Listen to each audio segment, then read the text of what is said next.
hoy, en este año de Rosh Hashanah, al ver tantos miles y miles y decenas de miles de Yehudim que escucharon el shofar en las plazas al no poder ir a los templos, Rabbi Levi Yitzhak se hubiera hecho una fiesta, así decían mis amigos, una fiesta en el Shamaim. Se podría hacer de estos Yehudim, cómo dejan todo para ir a escuchar el shofar. Y bueno, fue algo sorprendente. Se anotaron más o menos 10.000 personas y escucharon más de 20.000 personas el shofar, gente que no podía ir al templo. O sea, él siempre veía lo bueno en cada Yehudí. En esta historia que les voy a contar, es un poco como nos guía para saber cuál es el camino del Yehudí, cuál es el camino para realmente estar tranquilo, y no solamente tranquilo, sino alegre y confiar y saber que Dios me va a montar lo mejor. Era la historia en un Yehudí que estaba rezando y salió corriendo para un trabajo que tenía que hacer. Tanto que salió a las corridas, lo encontró Rabbi Levi Yitzhak de Bardichev, que yo tuve el mérito de estar en su tumba en 2 ocasiones. Es un tzadik muy, muy grande, de la época del Alter Rebbe, era compañero del Alter Rebbe. Y lo encuentra corriendo y le dice: ¿a dónde vas? Voy a buscar mi sustento, voy a trabajar. Le dijo: ¿y quién te dijo que tu sustento, que tu parnasá, que tu ganancia, que tu negocio está para ese lado? Tal vez está para el otro lado. Y el Yehudí entendió esto, tal vez está para el templo. El Yehudí volvió al templo. Dijo: bueno, va a esperar. Rezó, terminó de rezar, terminó de leer los salmos, de hacer el estudio diario.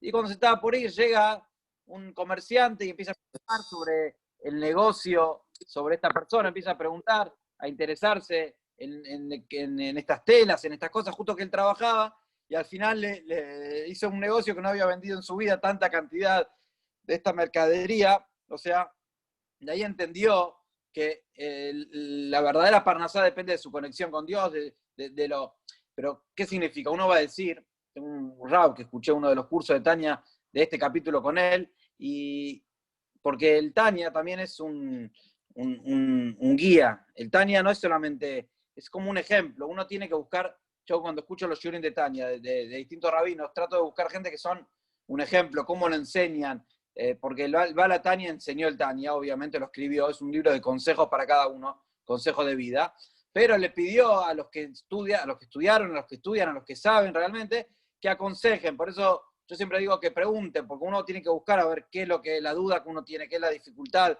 en qué el Tania puede ayudar a cada uno. Es un libro, el primer tomo tiene 53 capítulos, como lo dividimos en 5 partes, estos 53 capítulos, que del 26 al 34 habla de la alegría.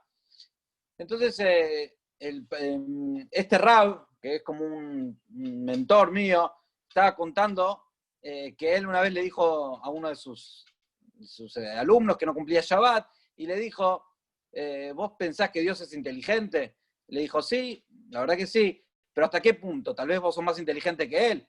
Le dijo: no, pero como si Dios en la Torá escribió que no hay que trabajar en Shabbat, y vos estás trabajando en Shabbat.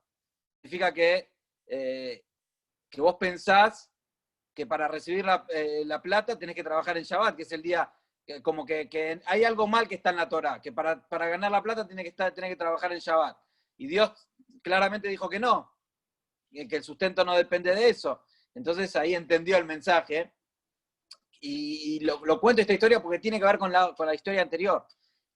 O sea, uno tiene que hacer todas las cosas naturalmente, obviamente según las leyes naturales, para trabajar y ganar la plata, o en cualquier cosa. Se tiene que esforzar, intentar, y después que está el intento está la bendición que Dios le manda. Vamos a entrar a una tercera historia que tiene que ver con esto también, y vamos a ver cómo esto nos cambia un poco el enfoque. ¿Y cuál es la naturaleza del Yehudí?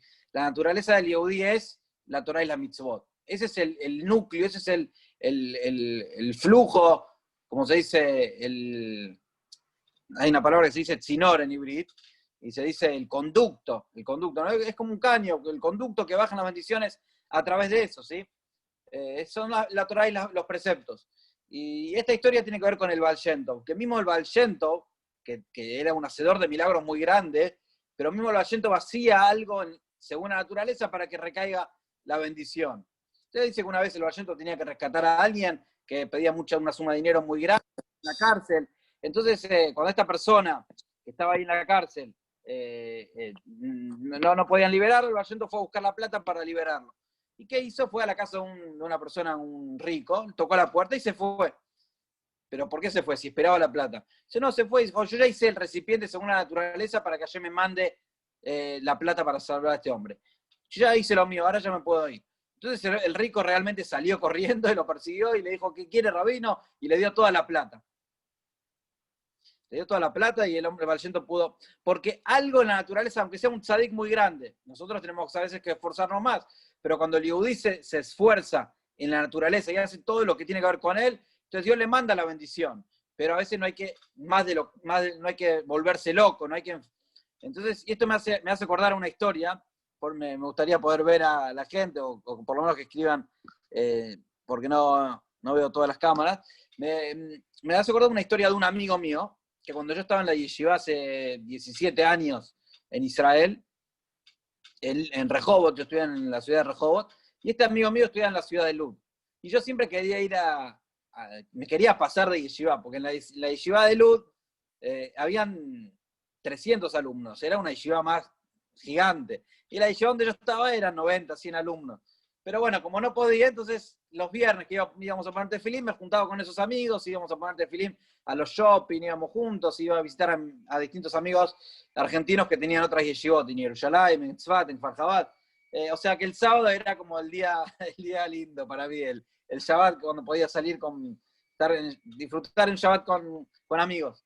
Entonces, este viernes me fui a poner tefilín con él, fuimos a un shopping, pusimos, no sé, habremos puesto casi 100 tefilín. Ahí hay muchos yehudim los viernes. Y hoy leí una historia que él publicó que no la sabía.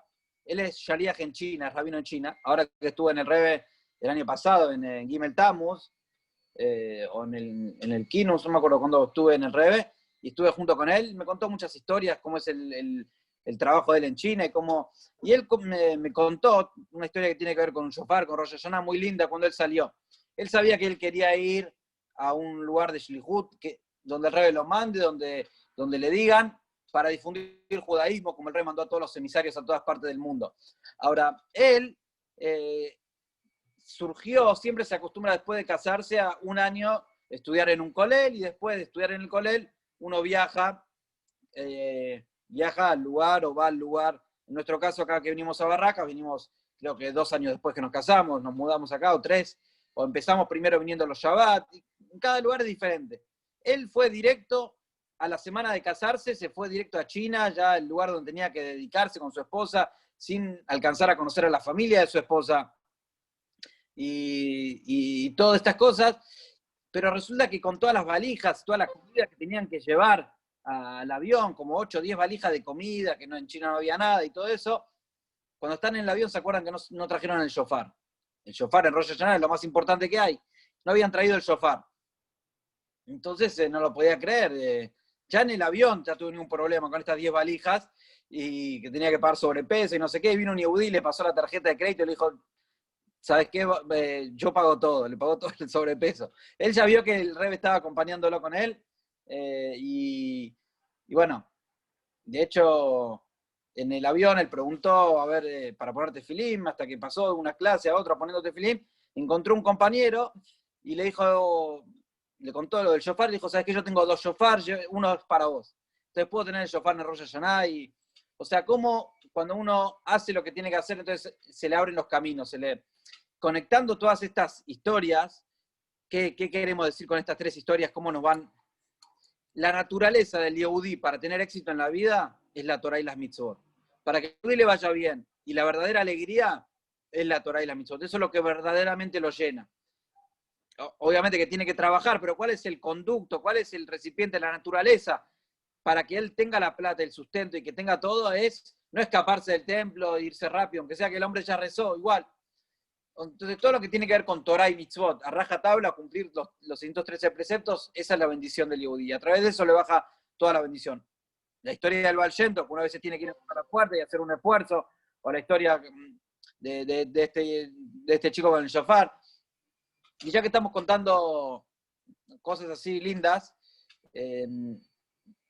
estamos en plena pandemia, y tengo un amigo mío que empezó con esto del Zoom, cuando empezó, hacía cursos para cientos de Yehudim y miles, y me enteré hoy que estuvo internado en Israel por este tema, que estuvo contagiado y que estuvo grave, que estaba con un respirador. y leí una carta, que él le tocó una carta que leyó del Rebbe, y me sorprendió porque es como tal cual, como le está hablando a esa persona por lo que está pasando. ¿Sí? Voy a sacar la cámara porque la tengo que leer acá, es una captura de pantalla, igual ustedes me escuchan, y la carta le tocó así. Igual acá hay una foto que veo, que me mandaron de Ismach Moshe, que es una segula mirar, me la mandó mi esposa, es una segula mirar la foto de este tzadik, que en su época había una pandemia, y él dijo que lo miren a él y se iban a salvar. Después le puedo compartir la foto, él es Ismach Moshe, un tzadik muy grande. En la carta dice así: hace mucho que no me escribe, no recibo cartas de usted, es una carta que el rey escribe, y por eso me alegré que me escribió y que se siente mejor. Seguro voy a leer su carta en la tumba del Rebbe, sí, como acostumbramos a ir a Loel, y tiene que pensar y meditar en su pensamiento fuerte que Hashem, que Dios es el que conduce los mundos, y cada uno en general, cada uno en particular. O sea, Hashem está conduciendo y le importa el trabajo de cada Yehudi. Entonces, que se saque cualquier preocupación de su corazón, porque está claro que Hashem va a hacer todo de la mejor manera. Y no uno tiene que cargarse con pesos, y uno tiene que preocuparse y estar con el miedo, que todo. Es como que relájate, alguien te maneja, alguien organiza la fiesta, vos solo tenés que hacer lo tuyo. Y lo que tiene que ver con uno mismo, ¿qué significa? Lo que tiene que ver con uno es cumplir la Torá y las mitzvot. Eso es lo que tiene que ver con uno, no estar preocupado por las cosas que van a pasar, hasta tal punto que cuando uno tiene una verdadera fe, hasta no tiene miedo de la muerte, porque sabe que Hashem maneja todo. Eso es un tema más profundo, no está acá en la carta. Entonces el Rebbe le aclara y le dice: no vine a escribirte algo nuevo, a renovarte algo, son cosas simples y sabidas, que están en los libros, como lo vamos a estudiar en este capítulo, pero si quedan superficialmente y rodean y no entran, y uno no lo canaliza, no lo baja, y en la práctica se comporta como todo depende de uno, entonces anda con una mochila como que él tiene que manejar todo y hacer todo. Entonces se hace la vida más difícil, se hace la vida más pesada. Y claramente y simplemente, la vida materialmente también se hace más fácil cuando uno tiene esta fe. Cuando uno está con esta idea que Hashem es mi pastor, Hashem, y también el cuerpo siente eso, entonces no tengo miedo de nada. El Rebbe le está aclarando que no vine a darle palos y castigos, pero el Rebbe le dice: estoy sufriendo por usted, que se está preocupando por cosas que no tienen fundamento y no existen en la realidad. Y como explica en Hasidut, la diferencia de las pruebas, bueno, acá entra en un tema más profundo de refinar las cosas mundanas o las pruebas que nos ponen en prueba a nosotros. Bueno, el Rebbe le dice que espero que se mejore usted, su esposa, en la salud, que él y la esposa estaban internados, ¿sí? Hasta mejor, por suerte. Vamos a hacer un ejemplo, vamos a traer un ejemplo, cómo uno puede estar contento a pesar de todo. Y es como un padre que casa un hijo, tiene el casamiento de un hijo, y está contento, tiene que pagarle al mozo, tiene que pagar el catering, tiene que pagar el salón, tiene que pagar un montón de cosas, 1000 detalles, el camarógrafo, los videos, el departamento, no sé, un montón de cosas, y se casa el hijo. Vos lo ves al padre llorando, está contento, está bailando, y como todo lo que tiene que pagar, está bien, eso después lo va a arreglar, ahora está contento, y eso es lo que realmente nos tiene que pasar a nosotros. Nosotros podemos alegrarnos realmente con lo que Hashem nos da, con la oportunidad que tenemos, y eso es lo que voy a explicar en este capítulo 33. Después en el capítulo 34, que culmina todo lo que empezó en el capítulo 26 sobre la alegría, va a culminar con todo, cómo bajarlo a la práctica. Pero en el capítulo 33 el Alter Rebbe nos explica cómo estar feliz realmente al tener a un rey en mi casa. O sea, cuando yo hago una mitzvah, cuando yo estudio Torah, estoy agasajando, estoy invitando a Hashem. Hashem es mi invitado, Hashem está en mi casa. Entonces esa es la alegría que realmente el Yehudí tiene que tener cuando hace una mitzvah o cuando estudia Torah, porque es mi invitado, es como que tenga un tzadik muy grande en mi casa. Obviamente que uno se va a comportar mejor, va a acomodar la casa, Entonces, cada precepto que hago, y después termina el capítulo, que no solamente que para mí es una alegría invitar a alguien o estar con alguien importante, o digamos que estás con el presidente, no sé, o estás con el presidente de Israel o con un tzadik, o con el Rebbe, o con el Rab, no sé, con Rabba Rashid de Israel, está en tu casa. Obviamente que uno se comporta de otra manera. Entonces, Esto vendría a ser, por un lado, que uno está contento por uno. Pero además de eso, cuando el Yehudí hace una mitzvah y todo, la alegría que le trae a Hashem es una alegría inmensa, es una alegría de Hashem muy grande, que a Hashem le importan nuestras acciones. Entonces, cuando uno doblega, y acá en el capítulo trae también que mismo el que está en países que no son de Israel. O sea, en Israel, digamos que ilumina, hay más divinidad, y Hashem está más cerca, pero uno está en otros países y es manejado por otros gobiernos y por países alejados de Israel. Mismo ahí que hay más oscuridad, el Yehudí cuando cumple las mitzvot en esos países y en esos lugares, el cambio de la oscuridad a la luz es muchísimo más grande. Y este es el pasuk que decimos siempre, que dicen los chicos, Ismach Israel, que hoy me terminó de cerrar, hoy cuando lo estudiaba acá, del Tania mismo, porque el Rebbe instó a que los chicos digan 12 capítulos de Pesukim, 12 versículos de Pesukim, de distintos lugares del Talmud, del Tania, del Humash, del Teilim, y el último habla sobre la alegría. Y acá está extraído acá del Tania, y dice, Ismach Israel, que el Yehudí tiene que alegrarse y estar feliz. ¿Por qué tiene que estar feliz? Beosav. Beosav significa cuando hace las mitzvot o cuando está haciendo un precepto. Cada Yehudí, Kol mi Yehud Misera Israel Shlol Ismach, tiene que estar contento, Besimchat Hashem, en la alegría de Hashem, que Hashem está al lado de él. O sea, Hashem en este mundo está más cerca de él que con los ángeles, en los mundos elevados. Todos los ángeles, que estudiamos en el Tania estos días, en el cuarto tomo del Tania, es como que reciben la luz de Hashem, pero no reciben la esencia misma de Hashem. Nosotros acá cuando hacemos una mitzvah, aunque sea que no lo podemos ver, y ese es uno de los ejemplos que le voy a contar ahora, que a veces tenemos fuerzas internas que no las vemos, y qué manera poder revelarlas, ¿sí? Y acá, cuando nosotros hacemos un precepto, acá tenemos a Hashem al lado nuestro, la esencia de Hashem. Entonces, esa es la alegría que tenemos que tener, que Hashem está cerca nuestro. Imagínate vos, cuando estás con un ser querido y se va, te entristeces cuando estás con un amigo, o cuando ves que ahí viene alguien, de repente te alegrás, estás acompañado por alguien, no te sentís solo, cuando estás con tu familia, con tus hijos, y a veces de repente uno se siente solo, se siente lejos, o se siente, y más ahora en estos tiempos, y uno tiene que saber que Hashem está cerca de él. Entonces, en este mundo, no solamente que está cerca de él, sino que está en este mundo más que en todos los mundos elevados. Puede ser que en los mundos elevados pueden ver el brillo y pueden sentir la luz divina, y acá no la podemos ver. Pero cuando hacemos un precepto, Hashem está al lado nuestro. Hashem podemos disfrutarlo y podemos ver cómo, obviamente, que eso lleva a una meditación, y uno tiene que prepararse y pensar. Eso es todo el Tania, el Beinoni, que ese es el que estudia el Tania, el que practica el Tania, el que sirve a Dios con amor, y con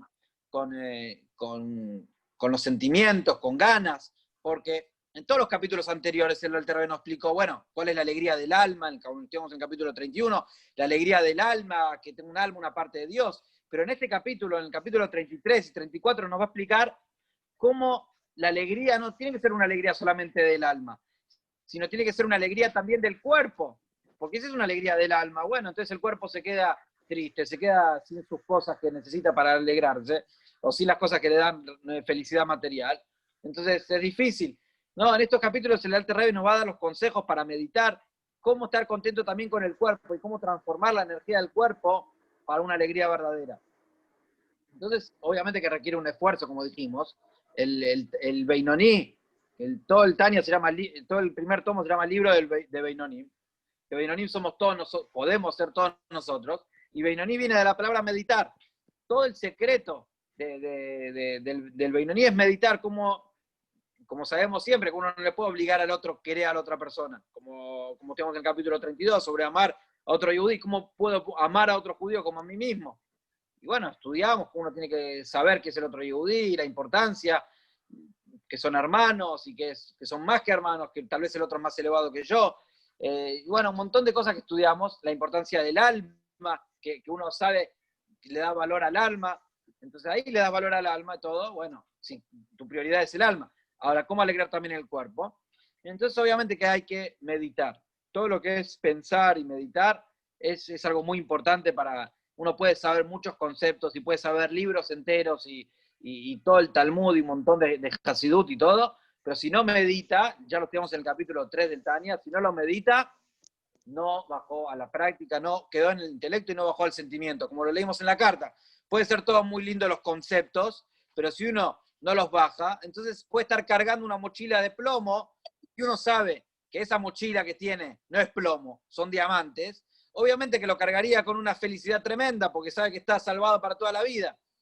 Ahora, si él piensa que es plomo y no medita y no sabe, y le dice, mira, pensá, esto es oro, entonces el secreto es no ser ignorante, ¿sí? La palabra argentino son las mismas letras de ignorante. No tenemos que ser ignorantes, podemos ser argentinos, pero no ignorantes, estudiar Hasidut y saberlo, pero no solamente saberlo, sino bajarlo y meditarlo. Entonces, eso es lo que nos dice el Pasú, que dicen los chicos, que el Yehudí tiene que estar contento sabiendo que Hashem está acá al lado de él, está la esencia de Hashem, está el rey mismo, ¿sí? Y no solamente eso, sino que yo le doy una alegría al rey. Entonces eso es algo fantástico. Ya contamos lo del casamiento, lo de los gastos, y ahora voy a contarles un ejemplo sobre las fuerzas que tiene cada uno. Nosotros venimos de Rosh Hashanah también, que los primeros 3 capítulos del Tania fueron dichos en Rosh Hashanah. El Bala Tania le tardó 10 años hacer o 20 años hacer el Tania. El primer discurso hasídico fue de los primeros 3 capítulos del Tania, que hablan sobre cuando la Neshama baja al mundo y las fuerzas que le dan, la energía que le dan. Bueno, eso tiene que ver con con Rosh Hashanah, ¿sí? Pero en el capítulo 3 del Tania dijimos la importancia de meditar, por eso se lo nombré. Era una ciudad que muchos años era la ciudad más segura. Nosotros los Yehudim sabemos que en Israel tenemos que estar atentos. De hecho, ayer creo que ¿cómo se dice? El ministro de Seguridad, Benny Gantz, tuvo que viajar de urgencia a Estados Unidos para hacer un acuerdo primero viajó Netanyahu para hacer el acuerdo con los Emiratos Árabes y con otros países, bajarían, pero ahora tuvo que bajar por un tema de seguridad, de manejar. Obviamente que si van a viajar Yehudim a estos países, tiene que haber seguridad también, pero los Yehudim sabemos que no podemos dormirnos, y más en el exilio. Baruch Hashem tenemos el ejército y todo el servicio secreto que se preocupan y constantemente están salvando casos de atentados que quieren árabes inmolarse o lo aleno hacer daño. Y Baruch Hashem que piensan en cada Yehudí, como en Rosh Hashanah tuvimos acá el DAC y en las plazas, donde todos los miles de Yehudim escucharon el shofar, cómo estuvieron ahí ayudando y viendo que no pase nada. Entonces era una ciudad que vivían tranquilos, vivían sin preocupaciones. ¿Por qué? Porque el enemigo, bueno, lo de la seguridad acá en Argentina no es algo, no es poca cosa, vivir con más seguridad. Entonces este hombre sabía de este país, vivían tranquilos porque tenían algunos gigantes que estaban al lado de la ciudad y cada persona que quería entrar, cada enemigo, ellos lo atacaban, tenían armas, hasta que después de muchos años el enemigo pudo dar una táctica de sacarle las armas a estos gigantes y lograron dormirlos y sacarle las armas y todo. Entonces era cuestión de tiempo cuando iban a atacar la ciudad. Entonces todo el país, toda la ciudad, toda la gente empezaron a ver, vos sabés correr, vos sabés hacer armas, vos sabés esto, y se empezaron a armar ellos mismos para atacar al enemigo que en cualquier momento venía. Y así cuando vino a atacar el enemigo, ya estaban preparados y lo pudieron ahuyentar y ya con sus propias fuerzas. ¿Qué nos enseña este ejemplo? Que lo trae en Hasidut, lo trae en uno de los Mamarim, una carta del Rebbe. Esto significa que el Yehudí a veces tiene fuerzas internas muy fuertes, pero cuando el gigante es el que te protege, vos estás tranquilo, no sabés quién tiene fuerza para correr, para hacer armas, para hacer esto, para defender. Obviamente que hay habilidades que son muy importantes en la guerra. ¿Cómo descubrieron todas estas habilidades que antes estaban dormidas?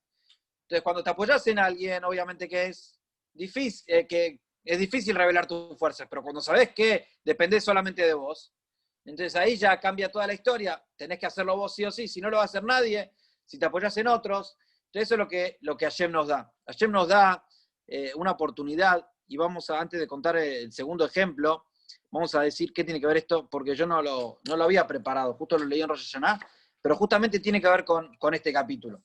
Porque en este capítulo trae un pasuk que dice Tzadik bemunató yihye. El tzadik va a vivir con la emuná. En este capítulo dice que para que las mitzvot no sean una carga, son 613 mitzvot, son un montón de preceptos, para que no sean una carga, ¿qué tiene que hacer el Yehudí? El Yehudí tiene que cumplirlos de una manera con fe. O sea, si para vos toda la cuestión es fe, tener fe en Dios, que Dios está en todos lados, si vos querés estar cerca de Él, entonces es cuestión, los preceptos no te van a hacer un peso, porque vos sabés que con cada precepto vos estás cerca de Dios, con cada precepto vos te apegás a Hashem, con cada precepto te conectás con Hashem. Entonces, si vos tenés en firme esta cualidad de la fe, como trae la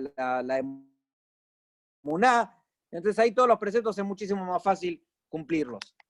Y entonces eso es lo que dice Tzadik Bemunato Yihye, que en realidad son 613 preceptos, pero vino Habacuc. ¿Quién es Habacuc? Habacuc era un profeta, y dijo que no, todos los preceptos son un solo precepto, así como estudiamos en el capítulo 32, que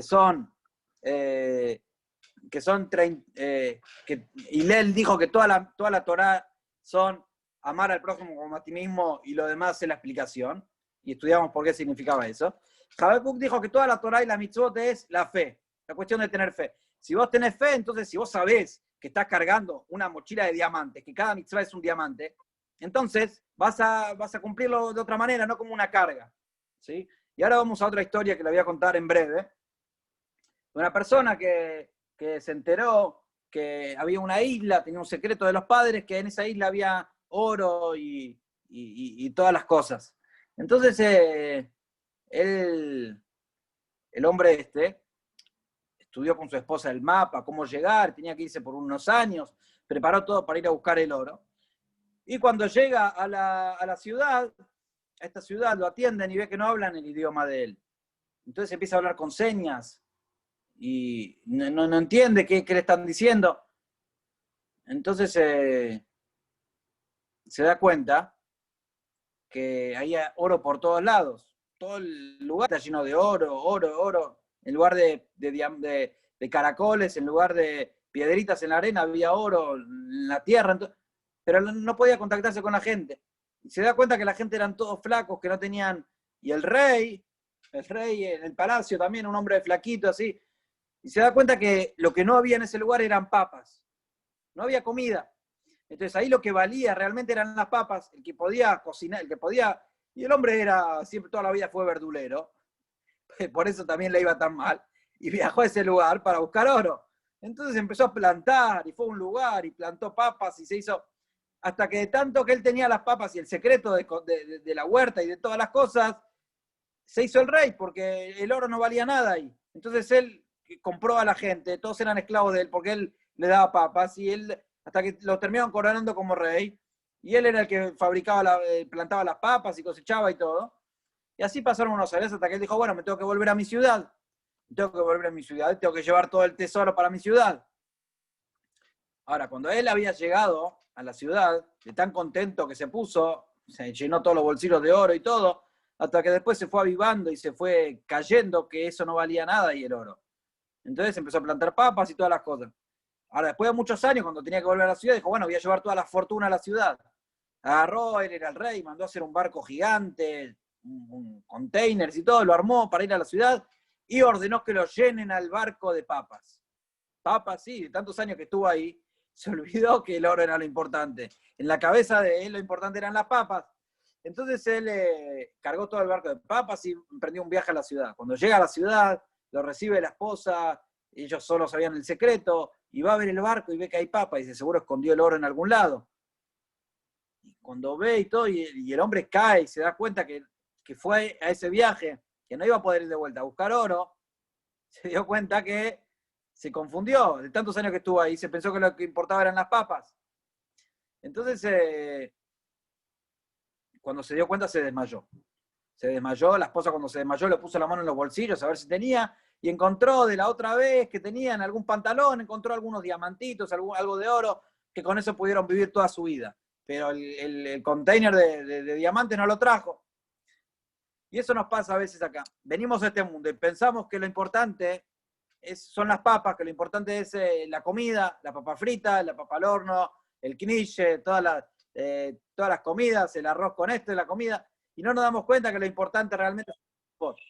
Entonces, cuando nosotros sabemos que, como esta historia de las papas, que lo importante son los diamantes, y tenemos que meditar, como lo contamos siempre, la historia del José de Lublin, que le dijo a Hashem, si en los libros hubieras puesto los placeres mundanos y las papas, y en el mundo hubieras puesto a la vista el Olam Abba, el paraíso, el Mashiach y todo, obviamente que los judíos hubieran cumplido todas las mitzvot.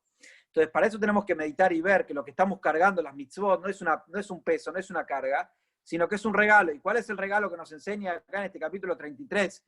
En el capítulo 34 nos enseña a desarrollarlo y bajarlo a la práctica. El regalo son que son diamantes, es el tesoro más grande que hay, es Dios en persona que está con nosotros en nuestra casa. Si nosotros, en lugar de estudiar y todo, nos ponemos a mirar la tele, nos ponemos a mirar una película, o perder tiempo, o jugar, o ir a... Obviamente que el cuerpo tiene que estar sano y uno tiene que ocuparse de todas las cosas, y como dice, que uno trabaja 8 horas al día, y 8 horas al día duerme, y le queda poco tiempo para estar y para comer, con 2 horas que estudia, 1 hora que estudia, pero esa hora que estudió, gracias a todo lo que trabajó, porque si no, no podía sobrevivir, entonces se eleva, ese momento eleva todas las cosas, se eleva toda Kedushá. Entonces, cuando lo invito a Hashem a mi casa, cuando tengo presente a Hashem en cada momento, en el trabajo, obviamente que pienso y digo, no, si Hashem hizo un Shulchan Aruch, obviamente que él me va a mandar la parnasá, no trabajando en Shabbat, y no engañando, y no mintiendo, y hacerlo de esta manera, obviamente manejarme con las reglas de la Torá. Entonces, ese es el camino de poder revelar nuestras fuerzas internas. Y para contar la segunda historia, ¿por qué Hashem nos da este esfuerzo a nosotros? ¿Por qué no alcanza con, bueno, que Hashem lo haga solo, que Hashem nos dé regalo? Es la historia de un rey que tenía un hijo, y el hijo, el príncipe, vio al ministro que estaba triste, estaba llorando, y le dice, ¿qué pasa? Ahí la verdad que se perdió, al rey se le cayó la corona y se perdió el diamante más importante, se perdió, no sabemos dónde está. Y el hijo todo preocupado dice, a ver qué va a pasar, pero si mi papá tiene un montón de ministros, lo pueden buscar. En eso viene un secretario y lo llama al hijo del rey. El rey quiere ver al príncipe. El príncipe va, lo ve al rey, y el rey le dice, la verdad que te tengo que pedir un favor, a ver si me buscas la corona, a ver si me buscas el anillo, el diamante más preciado de la corona, toda la realeza. Le dice, pero ¿por qué no lo pedís a todos tus empleados o a todos tus ministros? No, porque yo quiero que lo busques vos. Si vos lo encontrás, yo me voy a enorgullecer. Mirá a mi hijo que tengo, qué inteligente, qué genio que es, cómo lo pudo encontrar, ¿sí? Y ahora te voy a contar una historia que leí para Rosh Hashanah sobre un tzadik, un rab muy importante. No sé si era tzadik, pero era un genio, Jonathan Ebshit, que ya de chiquito se veía que era un genio. De chiquito ya, y una vez el rey lo mandó a llamar, esto es una historia real, y el rey lo mandó a llamar a este chico, a este Jonathan Ebshit, y el rey le ordenó a todos sus ministros, quería ver si era inteligente realmente, que no le digan dónde es el trono, dónde es la pieza del rey. Que lo mareen, que le digan acá, arriba, abajo, que lo lleven para todos lados, que nadie... Cuando llega el rey, este chico Jonathan, al palacio, y ve que lo están mareando de un lado al otro, dijo, a ver, paren un segundo. Salió afuera, miró todas las ventanas del palacio, era un edificio gigantesco, varias manzanas, mira una ventana, mira, y entra, y se fue directo a la pieza del rey. Abrió la puerta y lo ve al rey ahí, le dice el rey, le dijo, ¿cómo sabías que era acá? Le dijo el chico, le dijo, muy simple. Yo sabía que el rey me estaba buscando. El rey estaba escondido atrás de una ventana para mirarme. Entonces me fijé todas las ventanas que estaban las cortinas abiertas, sabía que esa no era la pieza del rey. En la ventana que estaba la cortina abierta, sabía que la cortina cerrada, sabía que el rey estaba escondido atrás mirándome. Hashem está atrás mirando cada cosa que hacemos. Hashem quiere que nosotros nos esforcemos. Como el ejemplo de este chico, que el rey quería que él se esfuerce, que él busque. Entonces quería ver la inteligencia de él y ver que realmente merece y que se lo ganó con su propio esfuerzo. Y ahora no viene lo que les quería contar. Hasta ahora, bueno, tiene que ver con el ejemplo, con lo que estudiamos. Pero la historia sigue. El rey le preguntó, le dijo, vos que sos tan inteligente, ¿por qué ustedes no van como la mayoría? Tienen la mayoría del mundo, que son católicos, y que son árabes, y que son musulmanes, y que practican budismo, que son ateos. ¿Y vos por qué ustedes no siguen las leyes de todos? ¿Por qué no van como todos? Si la Torá misma dice que uno tiene que ir detrás de la mayoría. Entonces le dijo el príncipe, le dijo, vos mismo me lo demostraste hoy con el ejemplo. Vos me mostraste hoy que todos me decían que era para un lado, que era para el otro, que era para el otro, y nadie tenía razón, todos me mentían. O sea, yo sabía dónde era la pieza del rey. Entonces, cuando vos sabés la realidad, aunque todos te digan lo contrario, vos sabés que ahí es el palacio. Entonces, cuando el Yehudí estudia la Torah y sabe la mitzvot, y sabe de qué manera conectarse con Hashem, y de qué manera revelar su corazón, su esencia, con el shofar, con el lulav, con la sukkah, con el tefilim, con el kasher, estudiando Torah, todas las maneras de cumplir las mitzvot. El Yehudí sabe que esa es la manera de tener a Hashem cerca. Y cuando transgredo, cuando no hago algo que podía hacerlo, estoy desperdiciando ese momento, estoy desperdiciando esa oportunidad de estar cerca de Hashem, de estar apegado a Hashem. Entonces, si yo sé como lo que estudiamos, que es muy profundo lo que estudiamos en el capítulo 20 y 21, y el Tanya, cómo está la divinidad de Hashem en todo el mundo, si yo sé eso, entonces realmente cualquier mitzvah que voy a hacer, la voy a hacer con otras ganas. Cualquier mitzvah la voy a hacer sabiendo que estoy cerca de Dios, que lo estoy agasajando a Dios conmigo. ¿Sí? Entonces esa es la historia con... Nosotros sabemos que en el mundo hay no sé, hay galaxias y hay Marte, Júpiter, todo el planeta solar, planeta lunar, y la Tierra es como un granito de arena al lado de todo. La Tierra es como un granito de arena frente a todas las galaxias y a todas las estrellas y a todos los planetas que hay. Dentro de la Tierra tenés, la mayoría es agua, océano. Después, dentro del océano, la mayoría es tierra desolada, bosques, lugares, campos que no hay nada. Y después, dentro de los campos, después están animales, bueno, todas las cosas, y tal el ser humano. Pues dentro del ser humano hay billones y billones de personas en todo el mundo y cosas. O sea, es insignificante lo que es un ser humano frente a todo el mundo. Y después los Yehudim, que somos la minoría de la minoría, menos de un 0,1% de toda la humanidad. Entonces uno puede decir que ¿qué es lo que vale? La cantidad, como estudiamos recién, la calidad. Y lo que vemos realmente de Rosh Hashanah, lo que vale es, no hace falta grandes cosas, hace falta el corazón, hace falta la entrega. Entonces eso es lo que aprendemos en este capítulo, lo que aprendemos, que cuando el Yehudí sabe que a través de un precepto, porque en realidad todo el mundo, todo Dios lo creó para eso, toda la creación del mundo Dios lo hizo para tener una morada en este mundo, porque Dios quiso estar acá, no quiso estar en los mundos espirituales, sino para qué creó este mundo.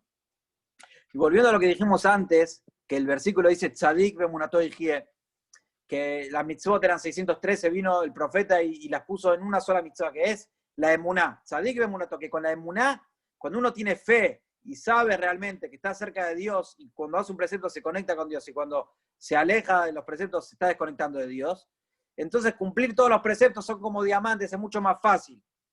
Entonces, Tzadik bemunato yihye. Igual de acá vemos la diferencia a los Hasidut en general, Hasidut de Poilin, hay muchos Hasidim, y están los Hasidut de Jabat. Todos los Hasidim en general, el Tzadik da bendiciones para todos y la gente no tiene que esforzarse mucho. Ya cumple con ir al Tzadik, con pedir la bendición. En Jabat dice no solamente Tzadik bemunato yihye, que el Tzadik, porque todos los Hasidut estudian que el Tzadik yehaye, que el Tzadik da fe. Sabemos, estudiamos en el capítulo 1 del Tanya, que Hashem creó el mundo que está oculto en el mundo, y cómo se revela Dios en el mundo, cómo se manifiesta, a través de los tzadikim, a veces a través de un milagro, a través de los milagros que pasan, el tzadik nos muestra el camino.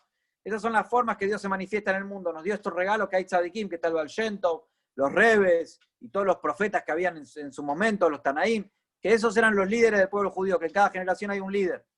Ahora, el tzadik puede ser que él vive con su fe. Entonces los hasidim en general dicen Yehaye, que el tzadik no solamente que vive, sino que con la fe da vida a todos los discípulos y a todos los que lo siguen y estudian sus cosas. En Chabad no solamente que, obviamente que el Rebbe está y nos da bendiciones y uno pide bendiciones y valor y se conecta y sigue y estudia todas las enseñanzas, pero el Rebbe quería que nosotros nos esforcemos. Y cuando él tomó el liderazgo en el año 1950, él dijo, no piensen que va a ser fácil. Y por eso mandó emisarios y por eso es el compromiso. Pero no es un una dificultad, no es un peso, es como un mérito, es como un beneficio, como algo lindo, que tenemos la opción de nosotros ser los que traemos la redención, tenemos el mérito de nosotros ser los que hacemos lo último que falta después de tantas generaciones para traer la redención. Por eso tenemos que estar contentos y cuando tenemos que esforzarnos y tenemos que trabajar, no decaernos y decir, qué difícil, qué dificultad, sino hacerlo con esa verdadera alegría. ¿Sí? Y esto es lo que dice este pasuk y en lo que gira alrededor todo este capítulo del Tania. Y dice que Ismaj Israel, que el judío se tiene que alegrar. Todo el que sea de la simiente, de la descendencia de Israel, debería regocijarse en la alegría de Dios. O sea que cuando el judío hace una mitzvah, no solamente que Dios está en mi lugar y yo me puedo poner contento, sino que la alegría es de Hashem. ¿Por qué? Porque Hashem está alegre y jubiloso con su morada entre las criaturas de los planos inferiores en este mundo, que están en el nivel de asiá física. Por eso se usa la palabra beosab, que el judío tiene que estar contento con la acción, con la palabra beosab. ¿Qué significa beosab? El sentido literal del versículo, que Israel se regocije con sus hacedores, con el que lo hizo. O sea, que el judío tiene que estar contento con Hashem que lo hizo, con la emuná que Hashem lo hizo. Pero ¿por qué utiliza la palabra beosab? Se refiere a nuestro mundo físico, al mundo de la acción. ¿Por qué el uso de una forma plural en referencia a Dios? Hacedores. Si Dios lo hizo, tendría que haber dicho que el judío se tiene que estar contento y regocijarse con Dios que lo hizo, que lo creó. ¿Por qué dice con sus hacedores? Entonces acá vemos que hay otro nivel en la acción, que la acción es la acción mundana, la acción de la mitzvah en este mundo. Que Hashem quiso tener una morada en este mundo, que Hashem está acá más presente que en todos los otros mundos, aunque sea que no lo vemos, pero Hashem está. Y acá explica el Alter Rebbe que dado que aquí se habla de Dios como el hacedor del mundo, de hacia este mundo de la acción, el dominio de las clipot, cuya naturaleza es la arrogancia, la impureza que es que se siente que yo me hice, yo gané la plata, yo me merezco, yo lo hice. Entonces, por eso la separación y el egocentrismo, la referencia al poder creativo divino está en plural, porque parece como que hay mucha gente que hace las cosas. Yo creé esto, yo hice la naturaleza, yo creé esta fábrica, yo formé esta empresa, yo hice lo otro. Y en realidad Dios hizo todo. Cuando uno sabe que todo viene de Dios y uno solamente hizo el recipiente para que baje la bendición, como lo hablamos al principio, para decirlo de alguna manera, hay una multitud de seres creados, cada uno separado de otro, cada uno animado por el poder creativo divino, que Hashem los crea. De ahí la pluralidad de hacedores, metafóricamente, o sea que en este mundo que la persona puede sentirse que él hizo las cosas, que él lo logró. Y de hecho, Hashem lo hizo de esa manera, para que parezca que somos alguien separados y que nosotros igual traigamos la luz divina. Bueno, es algo muy, muy profundo en Hasidut, así que uno, de la oscuridad misma, del esfuerzo de uno trae la luz. Entonces dice, pero este defecto se convierte en motivo de una alegría divina aún mayor. O sea, este defecto, esto que vemos, que es un mundo de pluralidad y que cada uno es egoísta y se piensa que él hizo todo y todo, ese es el motivo para estar contento. ¿Por qué? Cuando estas cosas separadas en el nivel de asiá se unen en la unidad de Dios, cuando uno todo lo que usa, todo lo que come, todo lo que trabaja, lo utiliza para servir a Dios, esta unificación de la creación es otro logro de la fe en la unidad de Dios por parte del hombre. Pues esta fe subyuga la citra jará que causa la desunión. O sea, cuando el yudí no le hace caso a la impureza, a todo lo que nos quiere decir el mundo y todas esas cosas, entonces el yudí logra traer la divinidad al mundo, como dijimos antes, que es la anterior oscuridad lo que mejora la calidad de la luz. O sea, mientras más oscuridad hay, mientras más dificultoso es, más luz se trae, es más valorable la luz ahí en ese caso, la luz que lo reemplaza. Así, cuando más grande la oscuridad, tanto más superior será la luz subsiguiente. Entonces, aunque sea que en este mundo no lo podemos ver a Dios y nos cuesta y es difícil, como contamos la historia del José de Lublin, que decía que como Hashem te escondiste y todo, mientras más Hashem se esconde y nosotros más lo buscamos y más traemos la Torah y la mitzvot, entonces ahí ese es el motivo de la alegría mayor todavía. Se refiere a nuestro mundo físico que está lleno de clipot y srajra, que se denominan dominio público, es decir, dominio de multiplicidad, y montaña de separación. ¿Qué significa montaña de separación? Por ser arrogantes y estar separadas una de la otra, como que son montañas, no es que es toda una sola cosa para servir a Dios. Entonces la alegría de Dios en la fusión de esta pluralidad, por eso dice que los Yodim son Goy Ejad Baaretz, es un pueblo único en la tierra. ¿Qué significa? Que traen al Ejad, al único lo traen a Hashem a la tierra. O sea, aunque sea que Dios está oculto en la tierra, cuando el Yehudí, por ejemplo, tocamos el shofar y hacemos las mitzvot, cada mitzvah, traemos a Dios al mundo y revelamos que todas nuestras acciones son acorde a la orden de Dios. Entonces estamos anulados a Dios. Entonces con esta fe en la unidad de Dios, las clipot son transformadas en luz y uno convierte a todo el mundo en un dominio privado y algo unificado que se pueda Dios verse en este mundo. Esto es lo que estudiamos en el capítulo 34. No sé si alguien quiere hacer alguna pregunta. Faltó leer el pasú. El pasú que es que el Yehudí se regocije en su hacedor. Pero si alguien quiere hacer una pregunta, a ver si hay acá algunas preguntas. No, Shana Tobá, Hatimá Tobá, que ahí se vuelcan a barracas. Así que bueno, esperamos si alguien quiere preguntar algo. Estamos hace 45 minutos con el curso. Si alguien quiere alguna duda, alguna pregunta.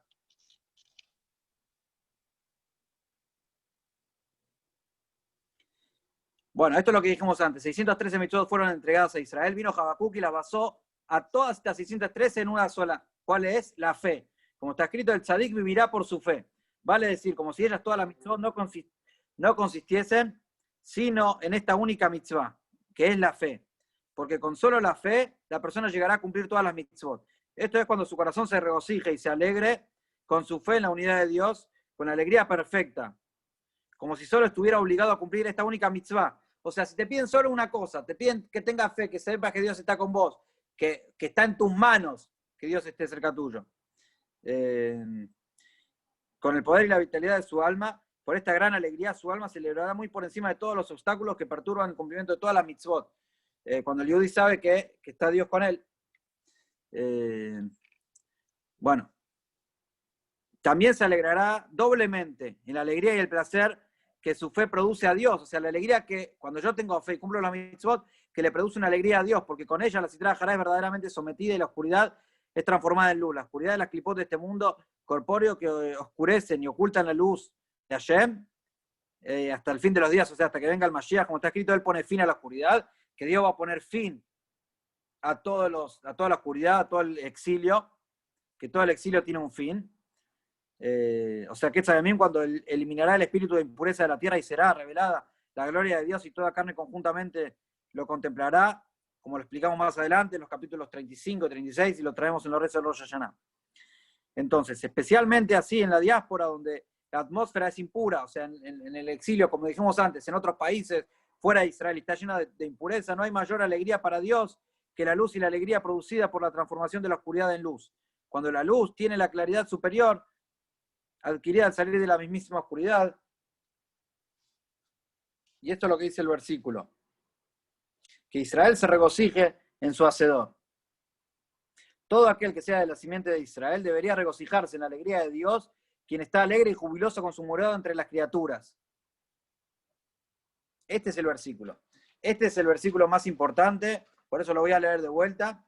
Lo trae, porque acá trae en los Salmos, está escrito en el Salmo 149, Ismach Israel Beosav, dice 3 palabras, que Israel se regocije en su hacedor. Y nosotros explicamos por qué trae la palabra hacedor, y no dice creador, ¿sí?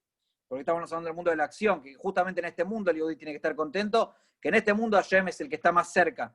Entonces, el Terebe explica estas 3 palabras.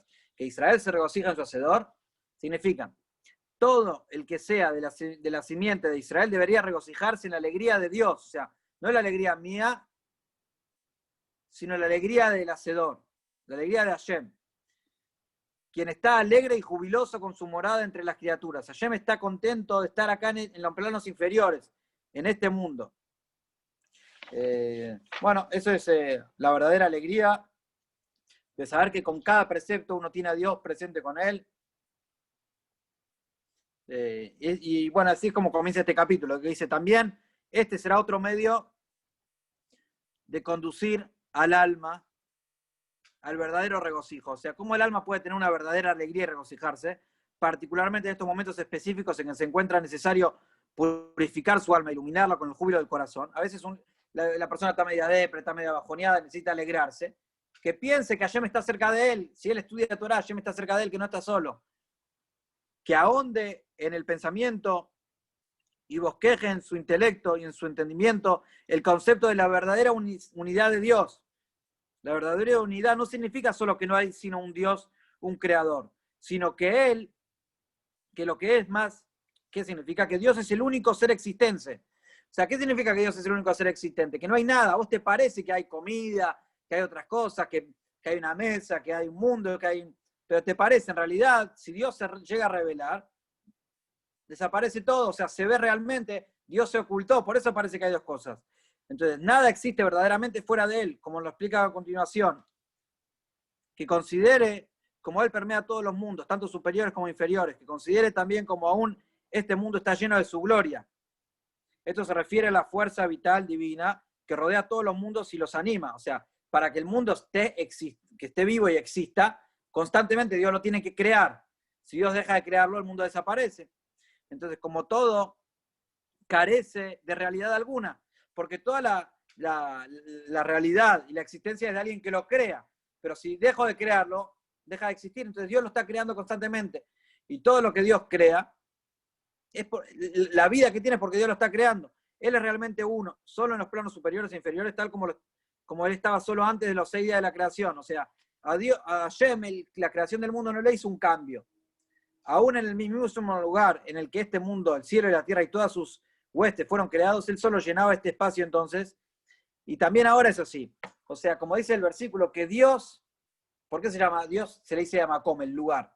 Porque Dios es el lugar del mundo. No es que el mundo está en un lugar, en la atmósfera el mundo está en un lugar, no. Dios está en todos lados y el mundo está dentro de Dios. O sea, Dios es el lugar del mundo. No el mundo es el lugar de Dios. O sea, que está el mundo y Dios está dentro. No. Dios está en todas partes y el mundo es parte de Dios. Es parte de su pensamiento. Así como, bueno, es algo muy, muy profundo que ya lo estudiamos. Así como cuando yo pienso, veo una Coca-Cola fría. Ahora leo todo, Marcelo. Veo una Coca-Cola fría y pienso y digo, quiero tomar esa Coca-Cola. Antes de ir a comprarla y todo, yo pienso, me viene a la mente el pensamiento. Bueno, una soda, algo. ¿Y qué pasa en ese momento? Empiezo a pensar, esas letras del pensamiento están anuladas frente a mi alma, a lo que estoy pensando. Entonces, todo el mundo, Dios lo creó con la palabra, está incluido de Dios. Si Dios deja de pensarlo, deja de decirlo, el mundo desaparece. Son conceptos muy básicos en Hasidut, que hay que profundizarlo, hay que verlos. Entonces, Él es uno sin cambio alguno, porque en relación a Él, la mismísima existencia de todos los seres creados está totalmente anulada. De modo, por eso trato de leer esto, como es tan profundo y uno se puede llegar a no explicarlo bien, mejor leerlo de las palabras, de modo que de su perspectiva, para decirlo de alguna manera, todo continúa tal como era antes de la creación. El trabajo nuestro es revelarlo, a través de buscar a Dios y revelar que realmente es así, nosotros logramos traer la luz la luz en la oscuridad, ¿sí?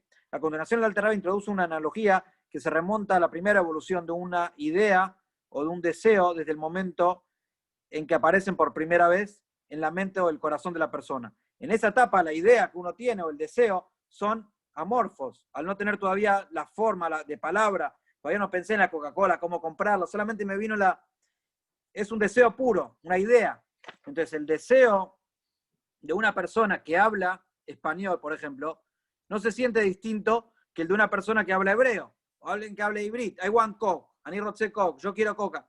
El deseo es el mismo, quiero esa latita, quiero tomarla. Después se transforma en el idioma, después va bajando. Entonces, el mundo está como antes del deseo de Dios. Ahora lo voy a explicar. Es solo cuando llegan a la fase de pensamiento práctico o aplicado que la idea o el deseo toman la forma de lo que se denomina letras del pensamiento, que luego podrán ser expresadas con el habla. Ahora bien, las letras del pensamiento o de la palabra están, por supuesto, contenidas seminalmente en la idea o el deseo original. Solo que en ese momento su existencia estaba totalmente nulificada. O sea, las letras en ese momento no existían, estaba solamente el deseo. Es como si esas letras hubieran sido inexistentes, solo se sentía la idea o el deseo. Expresado en los términos que utiliza el Alter Rebbe, la idea y el deseo son descritos como parte de los 10 poderes del alma, a los que 3 pertenecen al intelecto y 7 a las midot integran el alcance emocional de la persona, como lo vimos en el capítulo 3. Estas 10 facultades son la fuente y raíz del pensamiento y del habla, pues la persona piensa y habla aquello que comprende o siente. Estas facultades son llamadas la sustancia y esencia del alma. En comparación con el pensamiento y el habla, que son meramente las vestimentas del alma. O sea, cuando llega al habla, ya es algo que está fuera de lo que soy yo mismo cuando lo hablo. Vamos a ver en el pensamiento. El pensamiento también es una vestimenta. Están los sentimientos y todo. Y después está el pensamiento, el habla y la acción. Es decir, sus medios externos de expresión. Pensamiento, cuando digo, dame la coca, la quiero comprar. Para relacionar la analogía con el concepto en análisis, vamos a verlo en la práctica, cómo es esto con Dios. Todo ser creado deriva su existencia y fuerza vital del habla divino. Es decir, las letras del mandato divino que lo creó. O sea, Dios creó el mundo con 10 palabras, con 10 dichos. Puesto que nada está fuera de Dios, este habla creativo y los seres creados por Él están contenidos dentro de Dios, del mismo modo en que las palabras que la persona pronuncia estaban antes contenidas dentro del deseo del corazón. O sea, antes que yo diga la palabra, estaban esas palabras adentro mío. Por eso toda la creación está nulificada ante Dios, tal como las letras del habla están nulificadas dentro de la idea. O sea, las letras que estoy pensando, quiero la coca, que son letras del alma, antes que estén en un idioma, son parte mía. Entonces lo mismo el mundo en realidad es parte de Dios, parte de la idea de Dios, antes que fueras dicho para afuera. O el deseo que es su fuente, donde solo es sentido el deseo y no las letras, antes que se sienta. Entonces cuando uno ve el mundo y estudia y ve que el mundo realmente está anulado a Dios, solamente que nosotros no lo vemos, porque Dios no quiso, Dios se quiso ocultar. Entonces todos los seres queridos están nulificados ante Dios, tal como las letras del habla y del pensamiento están nulificadas dentro de su fuente y raíz. Es decir, la sustancia y esencia del alma, o sea, sus 10 facultades, Jochma, Binah y Dat, en las cuales aún no hay letras, antes de ser investigadas en la vestimenta del pensamiento, como se ha explicado exactamente en los capítulos 20 y 21, también en el capítulo 3. En otra parte, esta idea se ilustra más detalladamente mediante una analogía de un fenómeno físico. La anulación del brillo y la luz del sol dentro de su fuente. Nosotros vemos acá el brillo, vemos los rayos del sol, cómo queman, y uno tiene que poner crema antisolar y crema solar y todo para no quemarse. Pero en el sol, el brillo ya está incluido adentro del sol. ¿Sí? Entonces, este brillo de la luz del sol, la esfera solar celeste, porque sin duda su brillo y luz alumbran e irradian también allí, en todos lados ilumina. Y de hecho con más fuerza, o sea, dentro del sol también está el brillo, que como alumbran e irradian en el espacio del universo. Pero allí dentro del sol su existencia misma se anula dentro de la de su fuente. O sea, dentro del sol no hay lugar al brillo, porque no hay algo afuera del sol. O sea, todo lo que hay un brillo del sol y que ilumina y que quema y que todo es porque hay algo que está fuera del sol, y el sol te quema, vos disfrutás del solcito y todo. Pero dentro del sol el brillo está anulado completamente. Entonces el mundo es como el brillo dentro de Dios. O sea, el mundo es el brillo de Dios, pero es como que está dentro del sol. O sea, a nosotros nos aparenta que está fuera o que es algo separado. Pero allí dentro del sol su existencia misma se anula dentro de su fuente. Es como si la luz fuera absolutamente inexistente. Entonces lo mismo el mundo está incluido en la palabra de Dios. Todo lo que se ve dentro del sol es el sol mismo, no la luz, que es un mero producto, un derivado del sol. El brillo es un derivado. Esto se comprenderá mejor en términos de la máxima de qué sirve una vela a la luz del día. Es un dicho, ¿para qué sirve si ya está la luz del día?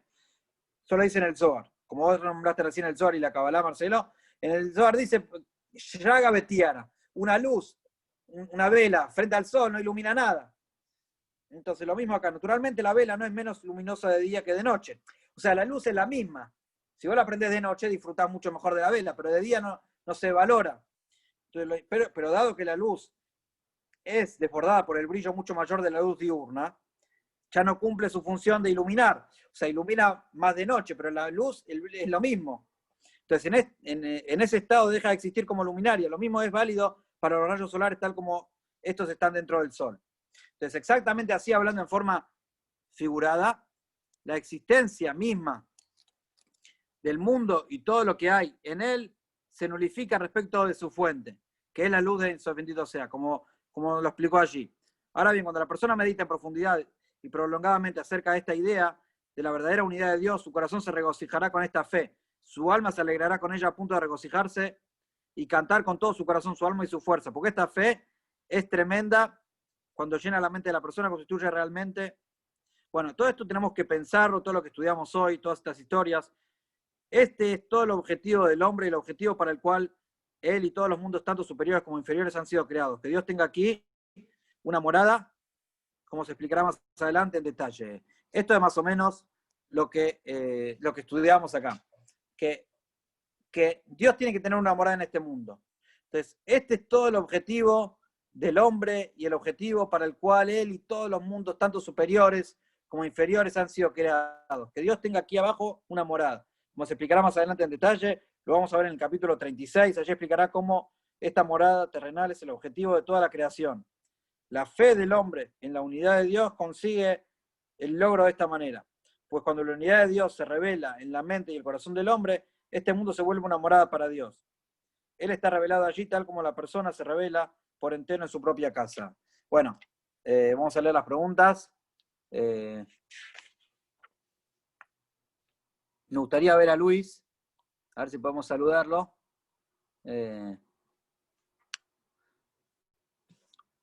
Nos estiramos un poco el capítulo, pero la verdad que hubieron bastantes historias, ¿no? Tikunei Zohar. Repetir qué significa el término. Ismaj Israel es un tzadik, después te voy a mandar la foto. Yo tampoco sabía mucho, habré escuchado muchas historias de él. Voy a mandar la foto. La asociación de las Klipot y Sitra Hará, que se denominan dominio de multiplicidad y montaña de separación. Sí, es como que está todo separado. En realidad, como dijimos, Dios creó todo el mundo y todo el mundo está anulado de Dios, pero parece como que hay muchos poderes y que hay un presidente y un rey, pero en realidad hay solo un rey, que es Dios. Ahí tenés el PDF que lo mandé. Bueno, eso espero que haya sido claro. Y bueno, si lo podemos saludar a Luis, y si querés hacer alguna pregunta con el micrófono, Marcelo, o qué te pareció el curso, si lo hicimos muy largo.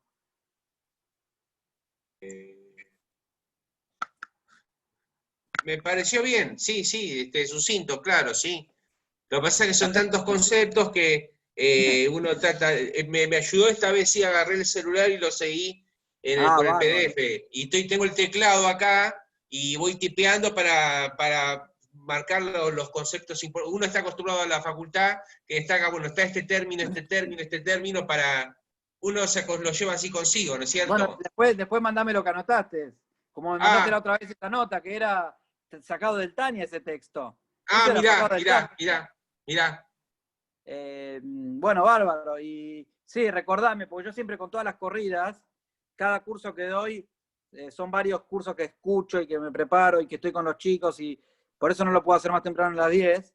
Y llego así como a las corridas, no me puedo ni anotar. Está bien. A veces uno dice una cosa y hay que estar tranquilo. Yo también no pasa nada, a la noche uno se despeja también de acá, de allá, del trabajo, del estudio, pero es como decir, son muchos conceptos, pero te quería preguntar vos, ¿en qué curso entraste? ¿En qué capítulo empezaste? Ay, no me acuerdo, Bueno, después nos fijamos en el chat. En 25, el 21, 26 me parece. Cuando hablaba de la alegría. Claro, sí, voy a tratar de leerlo. Ahí está, ya tengo el celular para. Porque ahí está todo el Tania, ahí está todo. Claro. Bueno, si vos me mandás la captura antes de los cursos, por ejemplo del 35, el texto ya copiado sin tener que. No sé si podés copiarlo, yo creo que se puede. Sí, sí, hago clic acá y te lo reenvío, sí. Y se puede marcar con. Todo el capítulo en texto, porque si ese en hoja a la gente le cuesta leerlo. Ahí me harías un gran favor. Por ejemplo, ya el 35, que ya culminamos, el 34, el próximo, que vamos a hacer el jueves, culminamos todo el concepto de la alegría que empezó en el capítulo 26. Pero el capítulo 32, que hablaba de amor al prójimo, cuando uno llega a tener la alegría del alma y todo eso es mucho más fácil, cuando el amor al prójimo lo trae como método para la alegría también. ¿Entendés? Eso es lo que estudié hoy también aparte. Pero bueno, son rabinos que son genios, que te dan cada curso que te dejan en las nubes, ¿entendés? Es como. No, pero vos tenés todo un background, un currículum extraordinario, Israel, la otra Yeshiva, cuántas cosas, y mirá, tengo el privilegio de tomar tus cosas, mirá qué grandeza la tuya, sí. No, está bien, eso es lo mínimo. Estamos esperando el Mashiach y el Tania es lo que nos va a ayudar a recibir al Mashiach y cada capítulo que la gente que está lo escucha. Hoy la gente se quedó mucho tiempo porque había muchas historias, después ya se fueron yendo. Se hizo muy largo, pero bueno, ya